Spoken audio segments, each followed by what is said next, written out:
বিসমিল্লাহির রহমানির রহিম। প্রিয় ছাত্রীরা, বিবি অনার্স থার্ড ইয়ার অ্যাকাউন্টিং, আসসালামু আলাইকুম।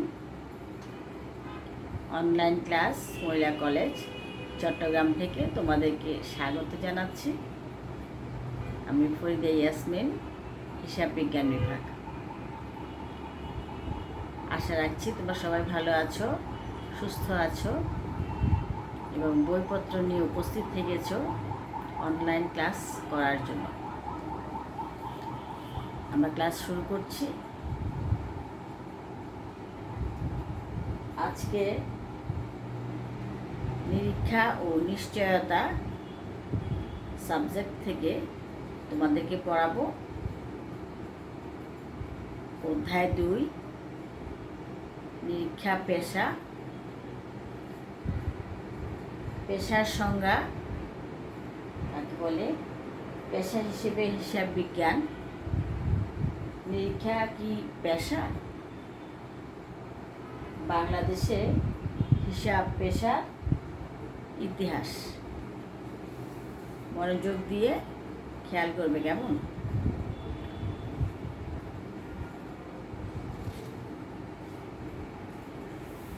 এই অধ্যায় অনুশীলন করে তোমরা শিখতে পারবে, নিরীক্ষা পেশা সম্পর্কে ধারণা লাভ করবে, চার্টার্ড অ্যাকাউন্ট্যান্ট ফার্ম এবং তাদের কার্যাবলী সম্পর্কে জানতে পারবে, সিএ ফার্মের গঠন কাঠামো সম্পর্কে জানতে পারবে, নিরীক্ষার সাথে বাংলাদেশ সিকিউরিটিজ অ্যান্ড এক্সচেঞ্জ কমিশনের ভূমিকা সম্পর্কে ধারণা লাভ করতে পারবে, আইসিবি সম্পর্কে পূর্ণ ধারণা লাভ করতে পারবে, আন্তর্জাতিক নিরীক্ষা মান এবং বাংলাদেশ নিরীক্ষা মান সম্পর্কে ধারণা লাভ করতে পারবে, উৎপাদন ব্যয় নিরীক্ষা এবং আইসিএমএবি সম্পর্কে পরিপূর্ণ ধারণা লাভ করতে পারবে।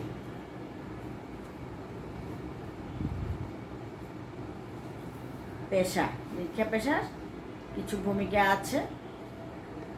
পৃথিবীতে বিভিন্ন ধরনের পেশা বিদ্যমান। পেশা মানে হচ্ছে চাকরি। মানুষ তার জীবিকার তাগিদে প্রযুক্তির কল্যাণে ব্যবহার উপযোগী বিভিন্ন ধরনের কর্ম, পণ্য, সেবা ইত্যাদি সমন্বয়ে তার আর্থিক সচ্ছলতা চাকাকে সচল করেছে। আদিকাল হতেই চার্টার্ড অ্যাকাউন্ট্যান্টস পেশার প্রচলন ছিল। বর্তমানে এই পেশার বৈচিত্র্যতা, উৎকর্ষতা দিন দিন বৃদ্ধি পাচ্ছে। নিরীক্ষা ও নিশ্চিতকরণ সেবা ও এক ধরনের পেশা। বিভিন্ন প্রতিষ্ঠানে আর্থিক কর্মকাণ্ডের সুষ্ঠু লিপিবদ্ধ কৌশল এবং প্রতিষ্ঠানের অন্যান্য দিক সম্পর্কে সঠিক দিক নির্দেশনা প্রদান নিরীক্ষা পেশার অন্যতম প্রধান কাজ।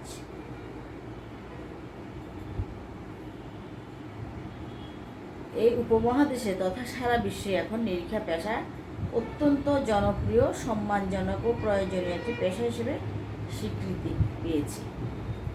সব পেশার ক্ষেত্রে দক্ষতার প্রয়োজন। এ পেশার ক্ষেত্রেও ব্যবহারিক ও জ্ঞানভিত্তিক তথ্যের আলোকে দক্ষ হয়ে উঠতে হয়।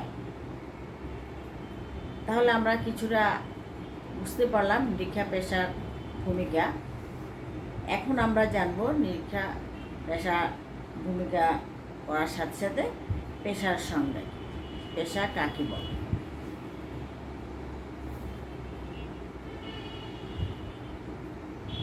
পেশা বলতে মূলত দীর্ঘদিনের সাধনা, ত্যাগ, অধ্যবসায় ও অনুশীলনের দ্বারা অর্জিত বিশেষ গুণ, যাকে কাজে লাগিয়ে অর্থ উপার্জন করা যায়। উদাহরণস্বরূপ ডাক্তার, প্রকৌশলী, শিক্ষক, আইনজীবী, হিসাব বিজ্ঞানী প্রভৃতি ব্যক্তির কার্যাবলী পেশার অন্তর্গত। পেশার এমন কিছু বৈশিষ্ট্য রয়েছে যা দ্বারা পেশাকে চিহ্নিত করা যায়। বৈশিষ্ট্যগুলো হচ্ছে: পেশা একটি বিশেষ জ্ঞান যা উপদেশ ও পরামর্শ প্রদানে ব্যবহার করা যায়। এই জ্ঞান দ্বারা আনুষ্ঠানিক প্রশিক্ষণ প্রদান করা যায়। পেশাজীবীদের একটি সংস্থা বা সংগঠন থাকতে হবে। পেশাজীবীদের নিয়ন্ত্রণের জন্য কিছু সুনির্দিষ্ট আইন থাকতে হবে। এসব বিশেষায়িত জ্ঞান মানুষের প্রয়োজন মেটানোর উপযোগী হতে হবে। এই বৈশিষ্ট্যগুলি থেকে আমরা পেশার ক্ষেত্রে বিদ্যমান বা পেশার মান উন্নয়নে আন্তর্জাতিক বিভিন্ন সংস্থাসমূহ বাংলাদেশে বেশ কিছু প্রতিষ্ঠান কাজ করে চলছে। ছাত্রীরা, আমরা এতক্ষণ পেশার সংজ্ঞা বৈশিষ্ট্য শিখলাম। এখন আমরা শিখব, জানব পেশা হিসেবে হিসাব বিজ্ঞান।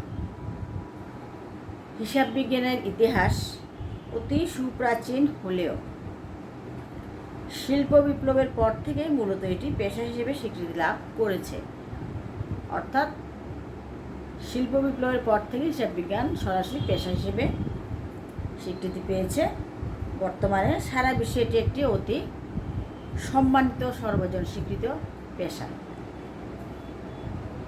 এই পেশাকে নিয়ন্ত্রণ করা এবং এর উৎকর্ষ সাধনে বর্তমানে বিভিন্ন দেশে হিসাব বিজ্ঞানীদের আঞ্চলিক, জাতীয় সংস্থা এবং সমগ্র বিশ্বের জন্য বিশ্ব সংস্থা প্রতিষ্ঠিত হয়েছে।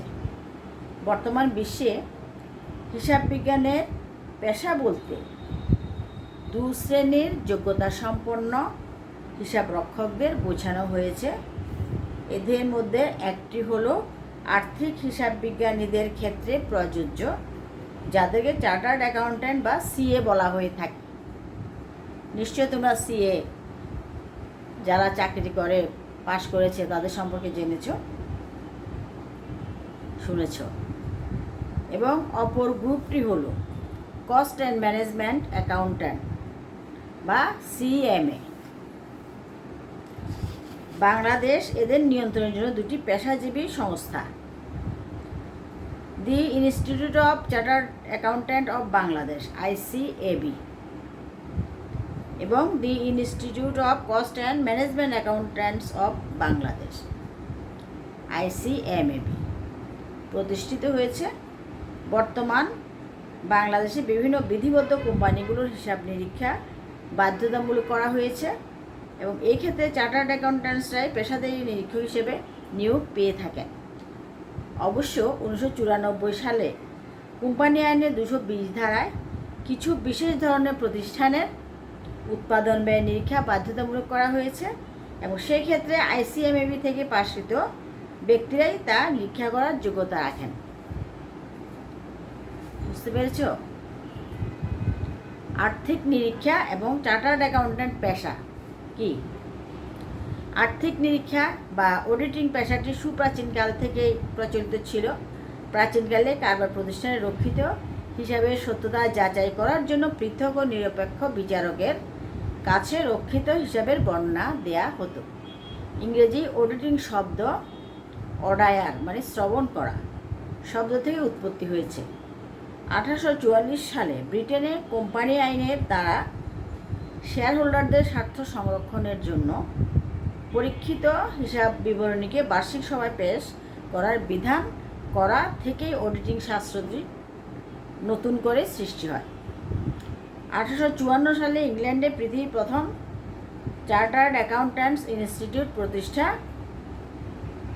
হওয়ার ফলে পেশা হিসেবে রাজকীয় স্বীকৃতি লাভ করে হিসাব বিজ্ঞান। 1880 সালে লন্ডন ইনস্টিটিউট অফ অ্যাকাউন্ট্যান্টস গঠিত হওয়ার পর ব্রিটিশ সাম্রাজ্য এটি পেশা হিসেবে আরও দ্রুত বিকশিত করে। 1900 সালের নতুন কোম্পানি আইনে নিরীক্ষকের ক্ষমতা, যোগ্যতা ও নিরীক্ষকের প্রতিবেদনের বিষয়বস্তু সম্পর্কে বিধান রাখা হয়।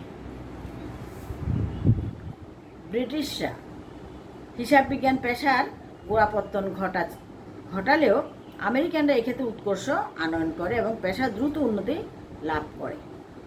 1882 সালে মার্কিন যুক্তরাষ্ট্রের নিউ ইয়র্ক শহরে এবং 1887 সালে American association of public accountants AAPA প্রতিষ্ঠিত হয়। পরবর্তী সময়ে অবশ্য এই নামটি পরিবর্তিত হয়ে 1857 সালে American institute of certified public accountants গঠন করা হয়। বর্তমান বিশ্বে এই সংগঠনটি হিসাব পেশার নেতৃত্ব দানকারী প্রতিষ্ঠান হিসেবে আবির্ভূত হয়েছে। বাংলাদেশে 1913 সনের কোম্পানি আইন অনুযায়ী বিধিবদ্ধ প্রতিষ্ঠানের ক্ষেত্রে আর্থিক হিসাব নিরীক্ষা বাধ্যতামূলক ছিল। বর্তমানেও অর্থাৎ 1984 সালের কোম্পানি আইনেও কেবলমাত্র সিএ ডিগ্রিধারীরাই বিধিবদ্ধ প্রতিষ্ঠানের বা কোম্পানির হিসাব নিরীক্ষার কার্যাবলী সমাধা করতে পারেন। উৎপাদন ব্যয় নিরীক্ষা এবং সিএমএ 1919 সালের আগে এটি পেশা হিসেবে স্বীকৃতি লাভ করেনি। 1919 সালে ব্রিটেনে দি institute of cost and management accountants নামে একটি পেশাদারী প্রতিষ্ঠান গঠনের মাধ্যমে এর সাংগঠনিক ভিত্তি লাভ করে।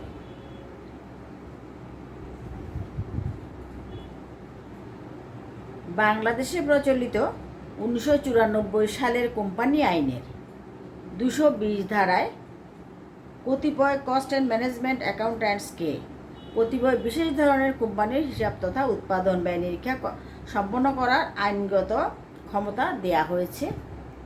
এই ধারা মতে আইসিএমএবি থেকে পাশ করা এবং লাইসেন্সধারীর যোগ্যতা সম্পন্ন নিরীক্ষক কস্ট অডিট পরিচালনা করতে পারেন। কোম্পানি আইনের এই ধারায়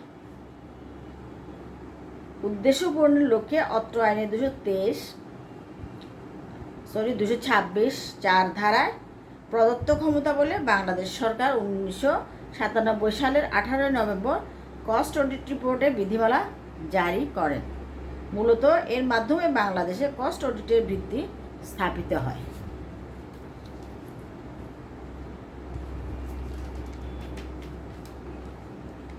এ হচ্ছে হিসাব পেশার ইতিহাস। নিরীক্ষা কি পেশা? আমরা এই প্রশ্নটা করব। বর্তমানে বাংলাদেশে নিরীক্ষাকে অনেকে পেশা হিসেবে গ্রহণ করেছে, তবে নিরীক্ষাকে সর্বজন স্বীকৃত পেশা হিসেবে বিবেচনা করা যায় কিনা সেই বিষয়ে যথেষ্ট মতভেদ আছে। পেশা বলতে এমন এক বৃত্তিমূলক কাজকে বোঝায় যার সাহায্যে কোনো ব্যক্তি তার জীবিকা নির্বাহ করেন। ওই কাজের জন্য বিশেষ জ্ঞান, দক্ষতা, প্রশিক্ষণ ও অভিজ্ঞতার প্রয়োজন হয়। যেমন ডাক্তারি, ওকালতি বা শিক্ষকতা এক একটি পেশা। নিরীক্ষাকে পেশা হিসেবে গণ্য করা যায় কিনা তা বিচার করতে হলে পেশার বৈশিষ্ট্যগুলো নিরীক্ষার কাজে কতটা পরিলক্ষিত হয় তা পরীক্ষা করে দেখা দরকার। যেমন বিশেষ জ্ঞান অর্জন। কোনো একটি বিষয়ে পেশাদার হওয়ার জন্য সেই নির্দিষ্ট বিষয় সম্পর্কে বিশেষ জ্ঞান থাকা প্রয়োজন। এই জ্ঞান অর্জন করার জন্য কোনো অনুমোদিত শিক্ষা প্রতিষ্ঠানের মাধ্যমে বিশেষ শিক্ষা ও প্রশিক্ষণ নেওয়ার দরকার হয়। যেমন ডাক্তারি করতে গেলে কোনো স্বীকৃত মেডিকেল কলেজ থেকে এমবিবিএস পরীক্ষা পাশ করতে হয়, তেমনি হিসাব পরীক্ষা করার জন্য বিধিবদ্ধ নিরীক্ষককে চার্টার্ড অ্যাকাউন্ট্যান্টস আইন অনুযায়ী আইসিএবি নির্ধারিত নির্দিষ্ট পরীক্ষায় উত্তীর্ণ হতে হয়। কাজের স্বাধীনতা। পেশার আরেকটি গুরুত্বপূর্ণ বৈশিষ্ট্য হচ্ছে পেশায় নিযুক্ত ব্যক্তির কাজকর্মের স্বাধীনতা থাকা প্রয়োজন, অন্যথায় পেশার গুণগত মান বজায় রাখা সম্ভব নয়। বিধিবদ্ধ নিরীক্ষার ক্ষেত্রে আইনগত সীমার মধ্য থেকে নিরীক্ষক তার কাজ সম্পাদন করেন। তাই তিনি সম্পূর্ণ স্বাধীনভাবে কাজ করার সুযোগ পান। অর্থাৎ নিরীক্ষককে কাজ করতে হলে তাকে স্বাধীনভাবে কাজ করতে হবে, কারো যেন হস্তক্ষেপ সেখানে না থাকে, এটাই বোঝাতে চাচ্ছে। ব্যবহারিক জ্ঞান লাভ। কোনো একটি বিষয়ে পেশাদার হতে হলে তত্ত্বগত জ্ঞানের পাশাপাশি ওই নির্দিষ্ট বিষয়ে ব্যবহারিক জ্ঞানও লাভ করতে হবে। যেমন ডাক্তার হওয়ার জন্য এমবিবিএস পাশ করার পর নির্দিষ্ট সময়ের জন্য ইন্টার্নি ডাক্তার হিসেবে ব্যবহারিক জ্ঞান অর্জন করতে হয়। তেমনি চার্টার্ড অ্যাকাউন্ট্যান্সি পড়ার সময় 3 বছর কোনো চার্টার্ড ফার্মে কাজ করে ব্যবহারিক জ্ঞান লাভ করতে হয়। নৈতিক জ্ঞান। পেশার আরেকটি বৈশিষ্ট্য হলো পেশাদার ব্যক্তি কিছু নীতি জ্ঞান ও নৈতিক আচরণবিধি মেনে চলতে হবে। আচরণবিধি মেনে চললে সবার স্বার্থ সুরক্ষিত হয়। চার্টার্ড অ্যাকাউন্ট্যান্টস আইনে চার্টার্ড ইনস্টিটিউটের সদস্যদের পেশাগত আচরণবিধি মেনে চলার নির্দেশ দেয়া হয়েছে। এই জন্য বাংলাদেশের নিরীক্ষার কাজে নিযুক্ত চার্টার্ড অ্যাকাউন্ট্যান্টের নৈতিক আচরণবিধি মেনে চলা বাধ্যতামূলক, অর্থাৎ সবার আচার আচরণ ভদ্র ভালো হতে হবে, সবার সাথে সুন্দর আচরণ করতে হবে এবং এটা বাধ্যতামূলক করা হয়েছে। ব্যবহারিক জ্ঞানের প্রয়োগ, পেশাদারকে সংশ্লিষ্ট পেশা সংক্রান্ত বিশেষ জ্ঞান অর্জন করলেই হবে না, সেই অর্জিত জ্ঞানকে কাজেও লাগাতে হবে। ডাক্তার যেমন ডাক্তারি পাশ করে অসুস্থ মানুষের রোগ সংক্রান্ত সমস্যার সমাধানের চেষ্টা করেন, তেমনি পেশাদার নিরীক্ষকেরাও তত্ত্বগত ব্যবহারিক জ্ঞান লাভের পর নিরীক্ষার কাজে তা ব্যবহারের সুযোগ থাকা প্রয়োজন। প্রতিনিধিত্বমূলক সংস্থার সদস্য, প্রত্যেকটি পেশার ক্ষেত্রে পেশাদারদের একটি করে সমিতি বা প্রতিনিধিত্বমূলক সংস্থা থাকে। পেশাদারদের সংশ্লিষ্ট সংস্থার সদস্য হতে হয়। এসব সংস্থার কাজ হলো সংস্থার অন্তর্ভুক্ত প্রত্যেক সদস্যকে পেশায় নিযুক্ত হওয়ার জন্য অনুমতিপত্র দেয়া এবং প্রতিষ্ঠিত আচরণবিধি সদস্যরা ঠিকমতো মেনে চলছেন কিনা সেই দিকে নজর রাখা। চাকুরির কিছু বিধিবিধান আছে, সেগুলো তাদেরকে মানতে হবে এবং সেগুলো তারা মানছেন কিনা সেটা মালিককে নজর রাখতে হবে।